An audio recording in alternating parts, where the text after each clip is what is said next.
Okay. Current 2023 predictions. Okay. All right, what's going on, everybody? My name's Kyle Powers here with eXp Realty. Again, we are here for another episode on our weekly deal here of Agent Power Hour. Again, I appreciate everybody coming in and joining in. If you are watching this live, thank you. And if you ever, if you have questions or anything that way, definitely just shoot us text messages, comments, anything along those lines. Again, and then if you're watching it on a replay, you can always reach out to us in the comments, or you can always reach out to us via cell phone or email. So, but again, I appreciate it. My name's Kyle Powers. I've got James Hund with me here as well. He's my partner in crime when it comes to this one. So I appreciate everyone that's here. Anastasia and Ethan, thank you guys for joining. Today, it sounds like we are going to talk a little bit about the market in general as a whole. I am in Manhattan, Kansas. James is there in Denver. Anastasia, you're in Colorado Springs. And Ethan, I know you're in Texas. What market are you in? Maybe Jim can help out. Dallas, Fort Worth. DFW, Dallas, Grand Prairie. Perfect. So we've got everything under the sun for us here to talk about. So I guess we'll kind of kick it over to Jim a little bit, and if you've got anything that you want to kick it off with, let's go ahead and start there, and then I can kind of fill in on mine and kind of talk about mine too, unless you want me to go first. I can go ahead talk. I was at a conference this past week. It's kind of like a traveling NAR, like National Association of Realtors conference, and so it was like an NAR and a Colorado Association of Realtors events. So we had a lot of people talk, and it's an economic summit, so it's all about trends and what they're seeing. And most of the speakers were or half the speakers were national speakers. So got a lot of trends. So kind of what they've been seeing is, it doesn't necessarily matter what market you're in right now, because it's kind of been about the same as far as the general trends of what we've been seeing. So, obviously in 2022, we peaked in April right around Easter, and then had like a decline, and that's rates kept on going up. And they peaked like October 27th, the mortgage rates at like 7.5% average for a 30-year rate. Well, it started coming down, and but there were still buyers sitting on the sidelines. But in January, middle of January, started seeing quite a bit of increase, and now we're starting to see multiple offers a ton now, and it's now getting a lot heavier in the seller's market. We never left a buyer's market, or at least in my area, or left the seller's market, but it sure felt a lot more balanced. Now, what they said, which I do agree with, because we always hear that 4 to 6 months is like a balanced market. But really, once you start seeing 4 to 6 months, it starts definitely feeling more like a heavy buyer's market at that point, because we had like an average days of market right around 2 months, and it felt very balanced right there. And then now we're getting less than that, and now it's still feeling like a lot heavier seller's market. But we're seeing a lot more buyer activity. Now, what a lot of people are interested in is kind of the predictions for like the mortgage rates and stuff. And this is like something Mortgage Bankers Associations, these are their numbers. They think that probably again, be fairly steady, and probably about the end of 2023, probably looking at about 5.2% average. And this is, I don't know if it's going to get this low, but I do agree with at least its general trend. For Q3 of 2024, they're saying about 4.4%. Now, why do I agree with that? What's happening in November 2024? Election year. So even though the Fed's, Jerome Powell's not necessarily, it's an independent entity and stuff, but to keep your job and stuff, and you kind of do what your president says, especially if he's up for re-election. So that's just my opinion on that, but it looks like they're also kind of factoring that in as well. Now, here's there was actually one speaker was talking a lot about like the average age of people getting married, and then the average of them buying a house or and like having kids. Well, so like the average age, I think, should be about 30. Yeah, it's 38 years old for a male, 28 for a female. It's an average. And so that would put 33 years old for the male and 30 years old for the female, because buying a home, because once they're gonna have kids, they have a place to put those kids and have to move out of their mom's basement or whatever. It might be a little more common now with housing prices and stuff. But but like in Colorado, it's actually 36 years old was that average home buyer. So we still have a historic demand. Now, the largest population is millennials, and that's very true in Colorado. We've got 1.7 million millennials out of about, I think, what are we at, 5.5 million or so for the state. And now they show some interesting graphs, like as far as like, the amount of population at each age. And there's kind of a dip because, you've got the older millennials that have already gotten homes and stuff, but then you've got your younger millennials there's a lot of pent up demand that they're predicting for them to come out. Now, the other thing that we're seeing now this is nationwide, baby boomers aren't selling. They're not moving, like selling the houses so the millennials can buy. They're just getting them remodeled, putting in that walk-in shower and stuff like that, and making it accessible for them to just die in that home.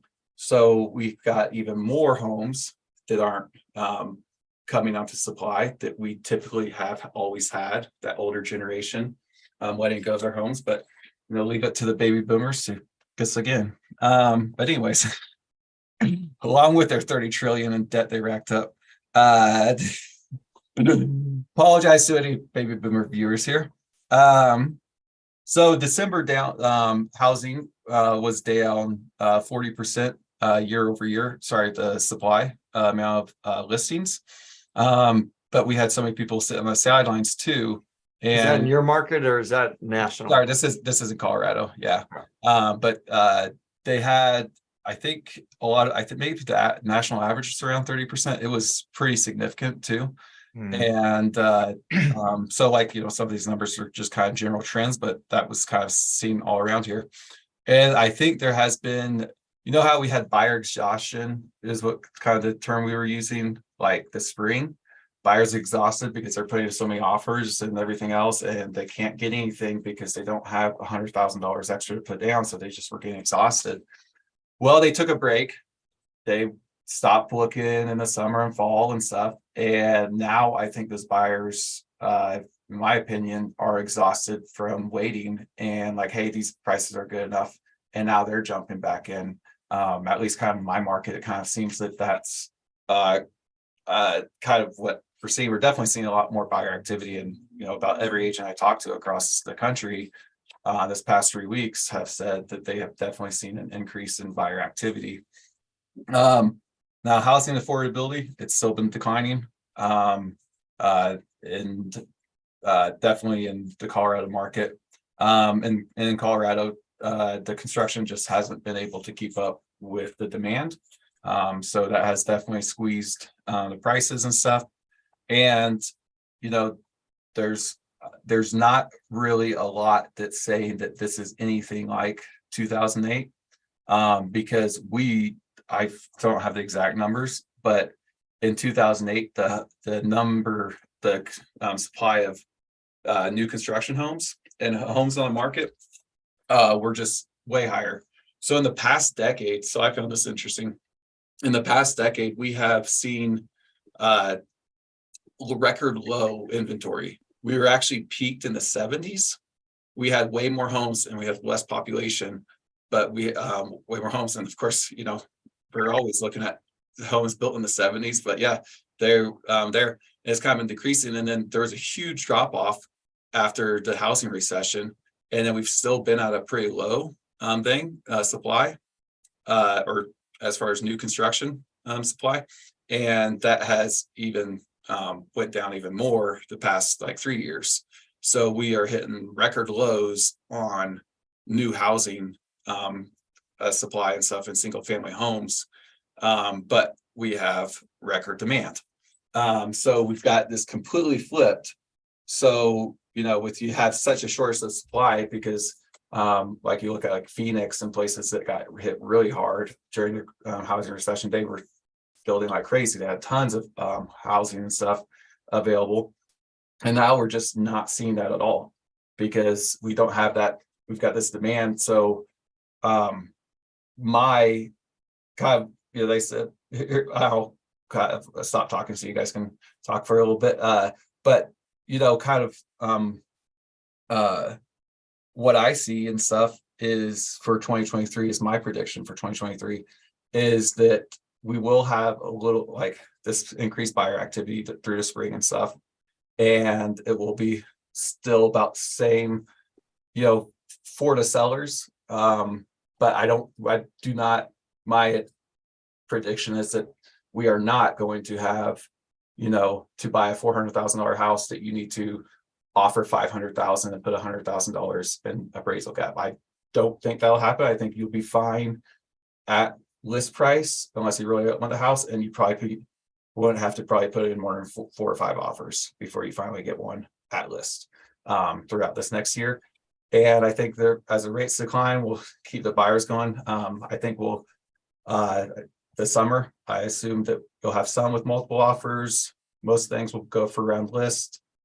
It will be pretty similar to what we had this past summer on that. And then I think the fall will probably be kind of like the spring. And if the rates are going to kind of like what they say they will.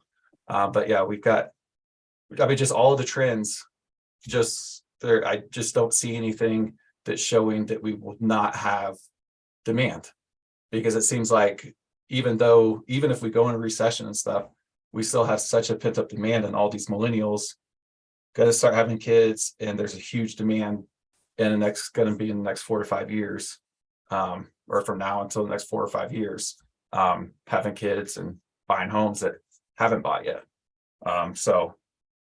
Well, yeah. And the other thing to that is that, there's a lot of the demand's always going to be there. I do think that. I think it's the difference, and you said it, the difference between what it was in 08 and 09. And everybody always thinks about that, like, because that's the big one in our lives. Like, that was our big crash, our big recession piece of everything. And but if you truly look at the numbers, like in 2008, 2009, there was 11 months of inventory on any given market, right? So if you look at that stuff and you look at and what's been happening and things that way, I'm agreeing with you in the sense that I don't think that we will have that type of recession. And technically speaking, economically speaking, I guess, we have been in a recession if you look at the numbers. It's just not necessarily the housing type of recession that we know to see of where prices were here and they took a nosedive. So, because it is, and I think I see it, like, I'm looking at my market. We only had 28 houses sell in Manhattan, which is unheard of last month, in the month of January. So looking at those, but I also think that, everything's lagged by 3 months. So I think a couple months ago, what happened? The rates really spiked high, and everybody was kind of in that shock of what those rates were. So I do think that caused a lot of it, but same in my market. Again, I'm in a smaller market, but it's the same thing as it's becoming more normalized, or becoming more normal for looking at a 6% interest rate. Like, that's more normal than a 3% anymore. Can I say something on that real quick? I found this, they took a poll like last year, and only 15%, this is a nationwide poll, they surveyed homeowners, only 15% of homeowners said they would sell if the rates were over 6%. because they didn't want to lose their rate. Hmm. That's What's that? so that's really low. For sure. And that's the thing. I just actually had a local I had somebody doing an interview on me just this week, and it was the same thing, and I literally just had again another case in point. I just had an old client of mine who bought a house 2 years ago. Well, since they bought the house, they had 2 kids, they had twins, so it was almost immediate. But then and they called me up and they said, hey, we need to talk. Our house is way smaller than what we thought. Like, we need to move. It doesn't matter what the rates are. Like, they need more space and they don't want to put the pain point of that. So they're going to end up moving. They're going to end up changing houses and changing that stuff. The rates are what they are. I mean, you can afford to do it or not, and I was talking to an old realtor yesterday, actually. And from like, she doesn't do it anymore, but she'd been doing it in, I think she said in the 80s. And rates were 13%. And, a lot of people fell off. A lot of agents fell off because but that's the thing, is that, will it slow down? Yeah, it's going to slow down, but I don't think it's going to slow down to a halt, or again, I don't think prices are going to drop off a cliff like they did. Now, could be wrong. Don't have that crystal ball to look at, but I do think that it's an opportunity for us, as we all hear all the time. If you're in the right circles, you're hearing this, to where it's an opportunity for us as agents to really take control of our market and really take over, because it is going to slow down a little bit, not because home prices are doing what they're doing, but because inventory is crazy low. Like I have right now, let me look. Yeah, in my town, we have 86 houses on the market. Whereas before 2020 and before rates did what they did, we'd be sitting anywhere from 200 to 300 homes on the market. So we just don't have that opportunity for that. Well, it takes for a crash to happen, you need foreclosures. And last I checked, or last I saw, now this wasn't like since December, but foreclosures weren't even at pre-2019 levels yet. So, well, and those are going to have, and that's the thing too. So that's that's not a bad way to turn, if we want to turn that way. That's foreclosures is a buzzword right now. And I don't think we're going to see those. I don't think we're going to see foreclosures as much as people think and hope. Well, so here's actually some Hope's cool a word, no, wrong term, but yeah, no, I agree. So the reason why I think we'll maybe just continue kind of a bleed out at worst, just like we've seen. It's just been a slow bleed, just very slow thing. And then of course we got seasonal, so come to summer we'll have a lot better picture of it. But so credit card debt is rising in homes because everyone's getting squeezed, like from the heating bills. We've had a cold winter, inflation. Obviously wages aren't keeping up with inflation, which we don't actually want, because that will cause what's called a wage price spiral, where you'll just have the wages go up, and then goods go up, and it's just constant, and it just spirals out of control. And that's what the feds are trying to stop with these interest rates.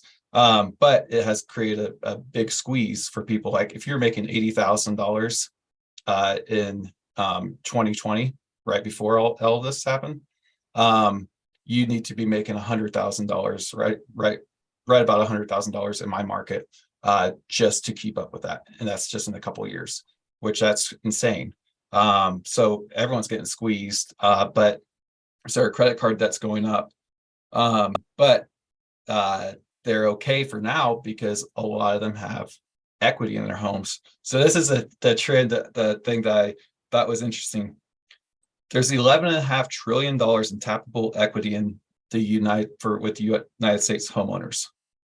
That's more than all GDP of every single country in the world except for the US and Canada. So US homeowners are like the third strongest market in the world. Like that's just insane. So there's a lot. So that would have to all bleed out. And then before we get into foreclosures and stuff, because I mean, if you need to pay your credit card bills or need to pay your mortgage, heck, you just get a HELOC and you can be paying your HELOC. You can take your house to pay your house off. And until you can get in a better situation. So there's going to have to be a lot of that stuff going by. So Kyle, what's your prediction for 2023? I hate that word so much just because it's like nobody knows. Nobody freaking knows. But it's always fun to look back on it a year. It is. I'll give you that. What's my prediction? I think the right agent, the right people, the people with the right mindset, I think it's going to be just as good of a year or better. But it's just gonna be more work, and it's just gonna be more opportunity. And I guess I truly believe that. And what I mean by that is that, there's, for example, there will foreclosures happen? Yeah, they're gonna happen, but they happen in any market. Hell, they were happening in the point that we weren't supposed to be having foreclosures, but they were still happening. So, I think my prediction is this. I think you touched on it. I don't want to go deep into it again because you hit a lot of it. And my prediction is very similar to the fact that, at least in my market, I think that our inventory is going to continue to stay low. I think there's going to continue to be a lot of multiple offer scenarios right now. I think with what's going on, and like I said, just in the simple fact that prior to the January month, I'm be very curious what February looks like, because I feel like it's better. And like you said, I feel like there are more buyers tired of waiting. I think there's more buyers tired of waiting and tired of sitting on the sidelines and saying, I literally had one. I just put one under contract it was a couple weeks ago, this guy. But he was literally it was the same thing where he was like, I'm done. Like, I can't wait any longer because prices aren't doing what I thought they were going to do. And this is a guy that's been looking for years. So even pre-COVID stuff. And so that's where you get people like that, where they're like, you know what, prices have not done what I thought they were going to do. I don't think they will. I really don't think. I think it's going to be for agents in general, if that's what we want to talk about. I think for agents in general, I think that it's going to be hard. And the reason being is because we don't have inventory. That's why. I don't think it's going to be hard in the sense of it's going to be hard to sell a house. I think it's going to be hard in the sense that we need to convince sellers that they're not, their house isn't worth near as much what it was. But then at the same point in time, we need to convince them that if it is sitting on the market, we're obviously too high. So there's a different on that.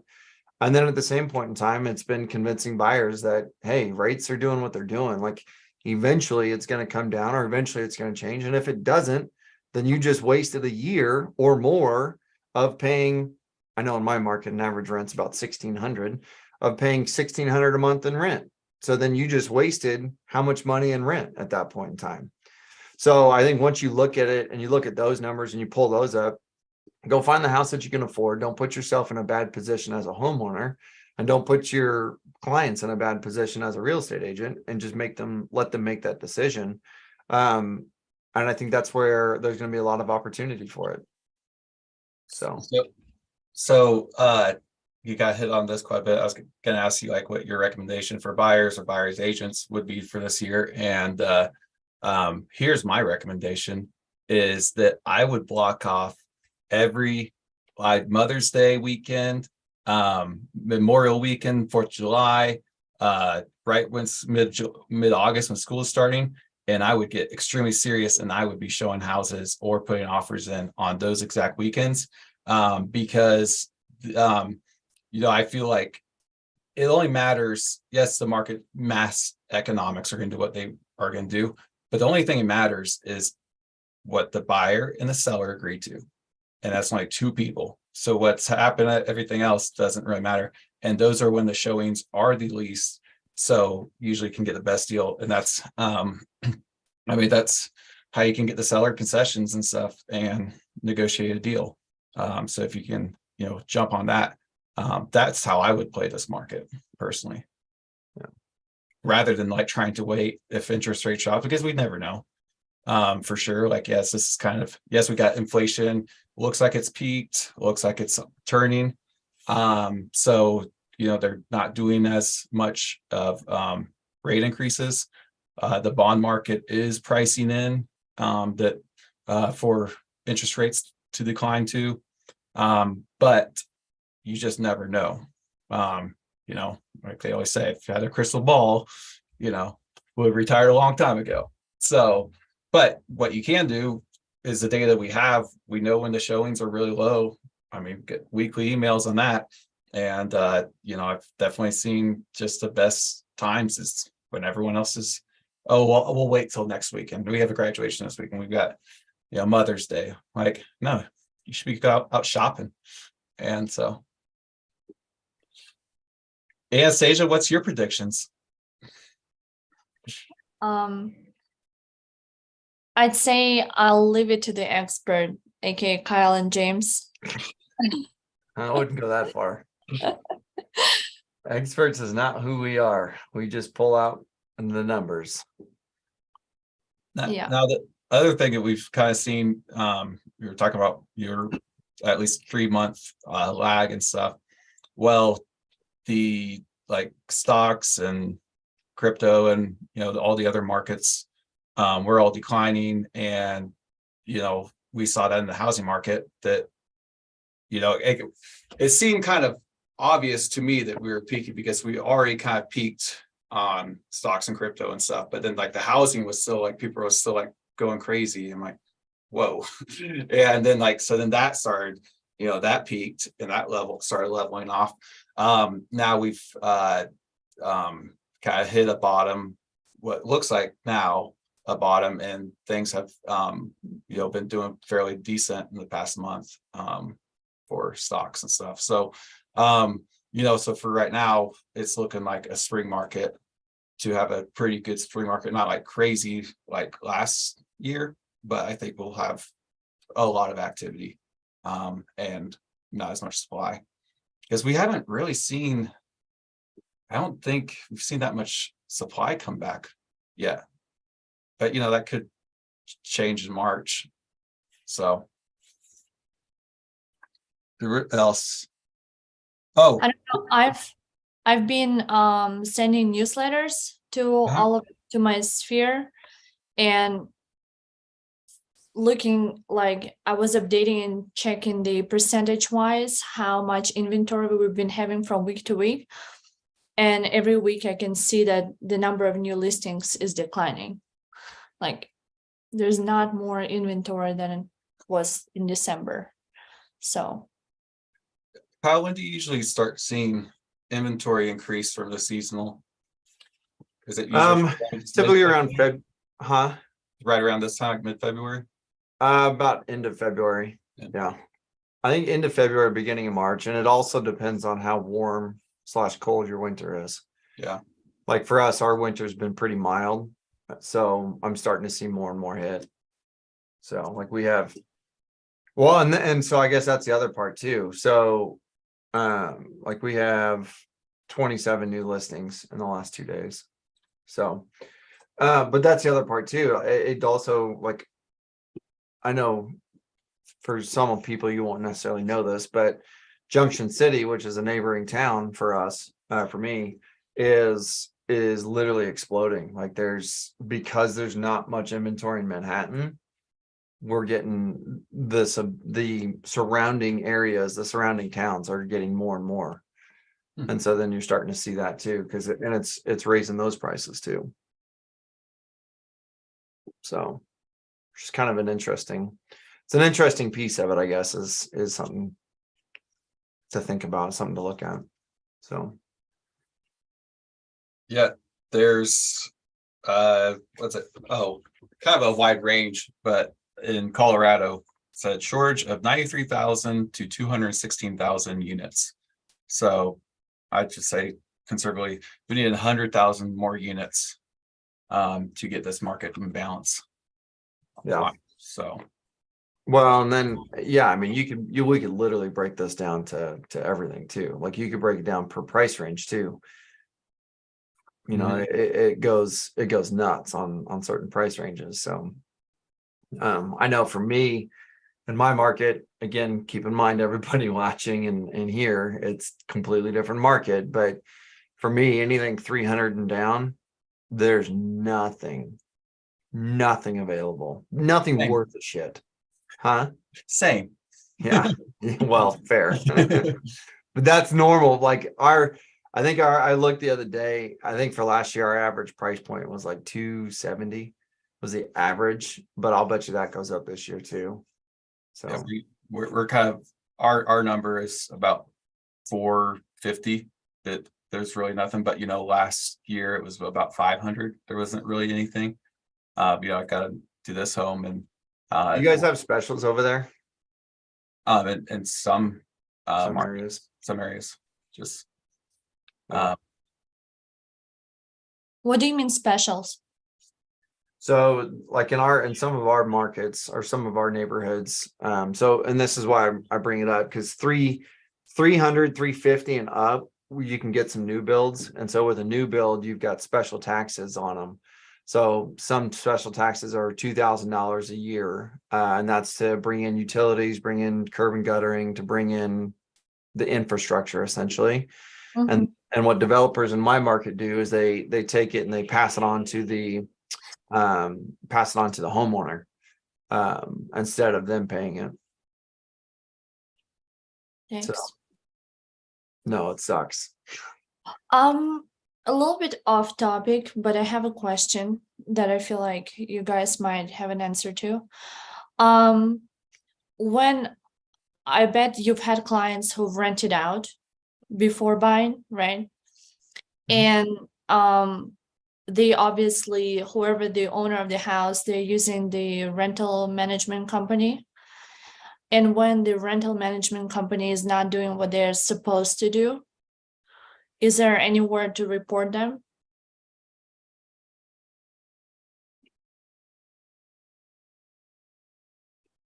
That's what my friend is going through right now. Yeah, there is.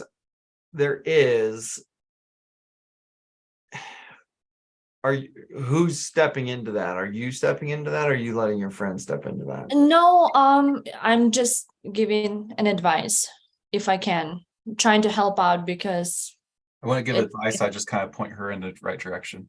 yeah, that's what I'm trying to do because it's a nightmare what they're Give her a left experiencing link right or now. something. Yeah, and so due to the fact that we're recording and live, I don't want to necessarily go deep into that one because it might get back to whoever. But for you as an agent, I would stay at arm's length, number one. Mhm.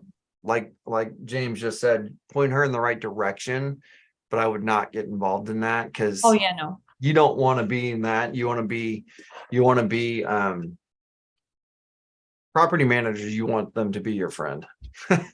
That could be a good lead source for you. So anybody that's moving out or doing whatever, or selling a house or anything like that, or units or anything, you want them to be a good lead source, which quite honestly, that's something we could also talk about today too. But if it depends on what your I guess what I'll say to that is what your local market is. So I know for local to here, if somebody's going to report somebody, what I would do is report them to the city, report them to code department, report them to those kinds of governing bodies. There may be a housing, person that you could call, housing authority or anything that way. Mhm. There's and then I know local to Manhattan too, they have like a landlords association as well. Mhm. So you might see if you have something like that.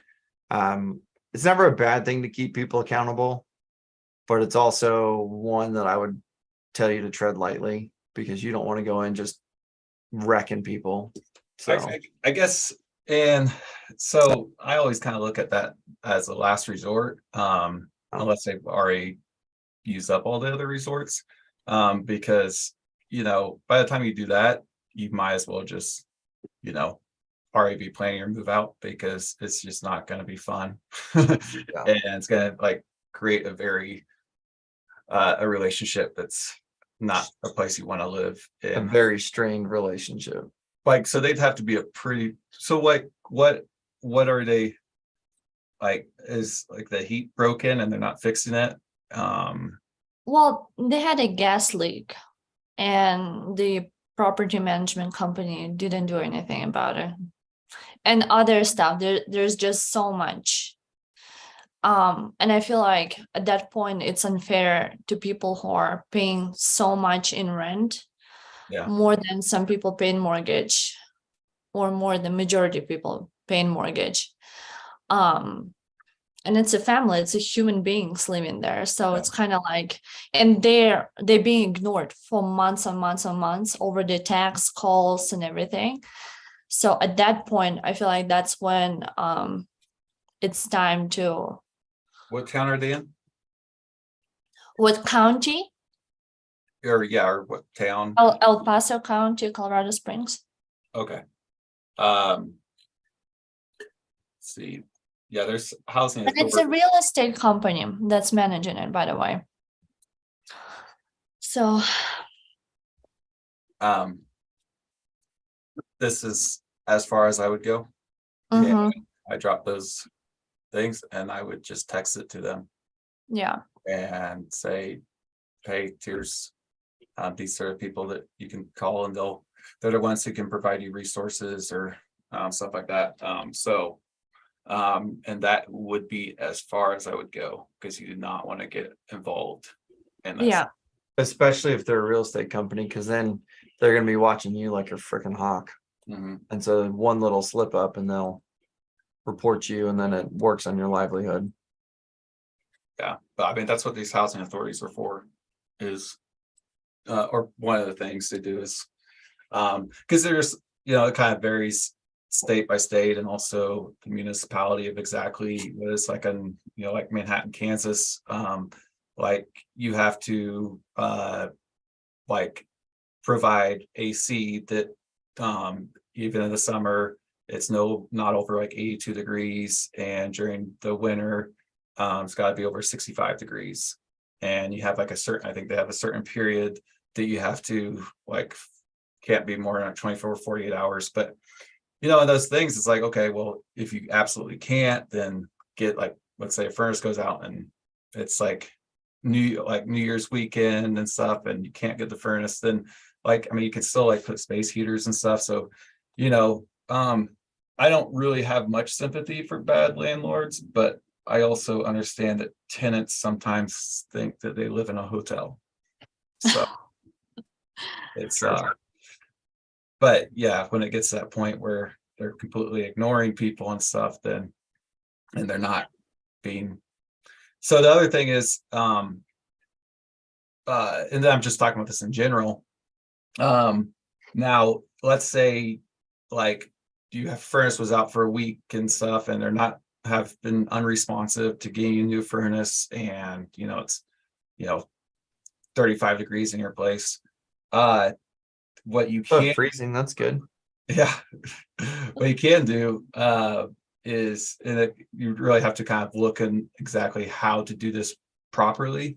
But you can withhold rent until that's done. Now, you've got to be careful with that, because you also have to follow it to like a T when you're talking about withholding rent, and document exactly this is why, and make sure it falls within that classification, like not being able to heat in there, like I got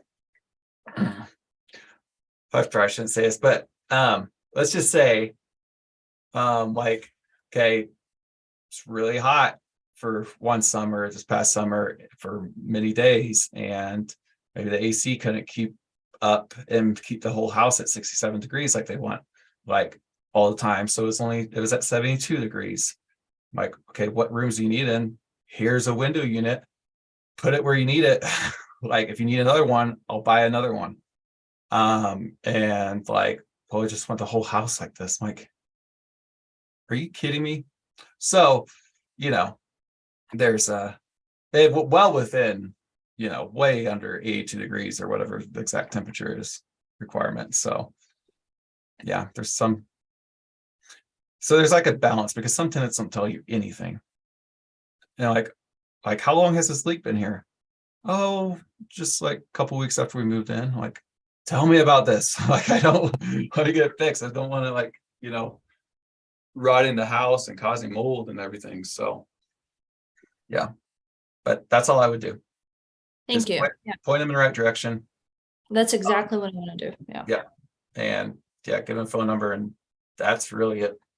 Even through your friends and stuff like that. And because it's kind of like, I kind of look at it like the same way as like where you're dealing with fresh corn. Out of you learned it that way as far as the protected classes, like family status, race. I like it. Fresh corn. Yeah, fresh corn. Never heard of And then Colorado has like 2 more on top of the federal ones. But like when the people ask about fresh corn, like, you know, what's like the crime rate here? Well, even that, though that's not necessarily, but I think they kind of say it because they don't want you to do anything that might like if you're like, oh, the crime is this and blah blah, you start talking about it, and then you can start talking about the population of it, and that's so that's like when people ask about the crime, you just like send them like, hey, here's the website, you can check it out. And so there's a lot of stuff that you kind of just want to protect yourself on. Yeah. And so this is definitely one, especially if they're not your client. Especially. You might as well get paid for taking a risk. Mm-hmm. All True right. that. Well, I think I kind of want to do like a whole thing on like AI and stuff some week. But what I just saw today is ChatGPT has released a paid version. Have they really? $20 a month. Like, hell yeah, that's pretty good. So with ChatGPT Plus, you get it even when the demand is high, you get a faster response speed, and you get priority access to new features. So you could still use a free plan, which is, you know, what we have. But yeah, I'm actually kind of one of the first times that I'm actually like excited that something actually has like a paid version. That we'll see, but it probably won't take very long of me hopping on here, and like I want to get priority speed. I mean, heck, I have like the fastest, you know, the highest dollar phone plan because I want priority access, and I don't even hardly need it anymore. I just don't like waiting. But with like ChatGPT, I just know to like when to log in. Like, you know, like if I need to do something, like wait till like after 5 or 6 p.m. Mountain Time and get all my stuff in there. And so like I got a couple of YouTube videos I need to do, but I already have them all written out. So what else do you guys want to talk about? We've got 14 more minutes.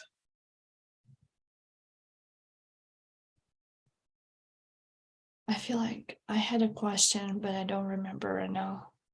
Okay. Let's wrap up the live portion of the YouTube.